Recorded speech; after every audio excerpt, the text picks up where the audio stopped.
Salam dostlar, siz bilen Tumustent. Men bugünkü videomda size bir go programma barda aytkeşek. Bu programma kömegi bilen siz özünüz sosial sahipalarınızda video tayyorlap bilersiniz. Meselem, Instagram, TikTok ve YouTube Short ve şun meş sahipalara video tayyorlap bilersiniz. Video tayyorlamak için bize bir neçe surat gerek olur ve programma. Programmani biz App Store'dan ya da Play Market'dan skaçatıp bilesiz. Birinci nöbetde Play Market'e girip programmani skaçatıp alalım. Programmani tapmak için Filmora Go dip gözledip bileriz ve birinci çıkan programmani ustanov ederiz. Endi o'z programmani açalım. Programmani açımızdan öňümizden tayin görünüşdeki şablonlar çıkar. Siz bu şablonlardan ulanıp özünüze video tayinlap bilersiniz. Men sizin için Premiere görünüşde birini tayyorlap görkejek.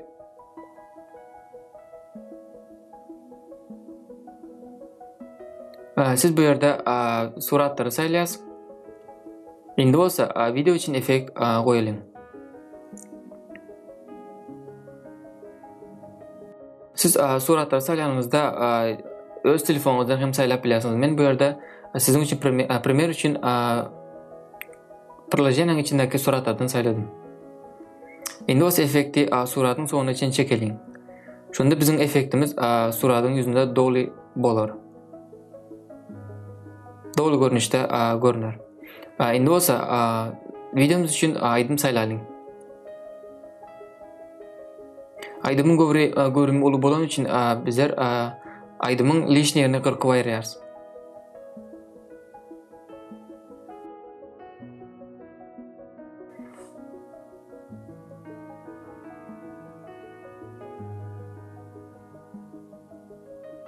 Yeni videomuz tayin. Endi olsa export edip bileriz.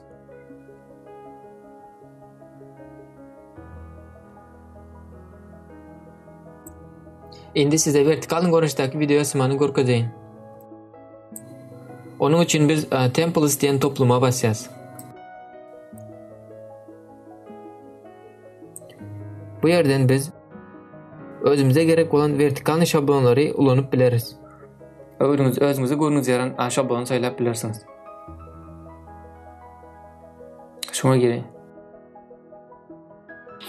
Menimçe şu Google görünüşdeki şablon.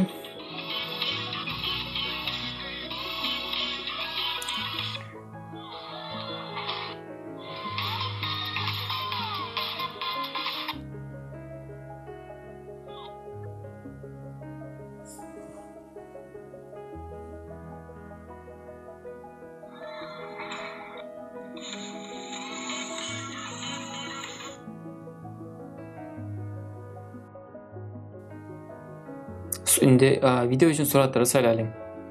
Bu yerde bize 13 tane surat yüklemeli bolyarız.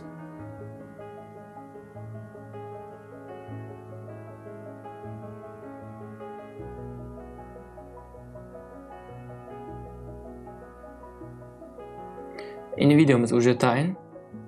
Videonu уже export edip bileriz.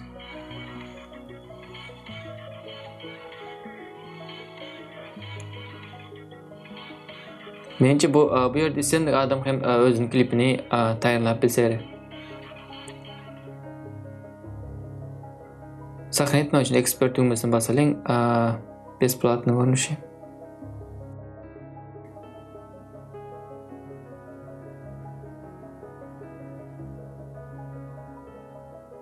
Video sakın boyunca açık saladım. Eğer şu video görünüz yararsa like basıp bizlere olmayaktan çıkmasın. Siz video saklanıp bolansoň siz şu yerden durup YouTube'a, TikTok'a, Instagram'a istediklerinizi yükläp bilersiniz. Hoşunda indiki videoda görüşençe sağ olun.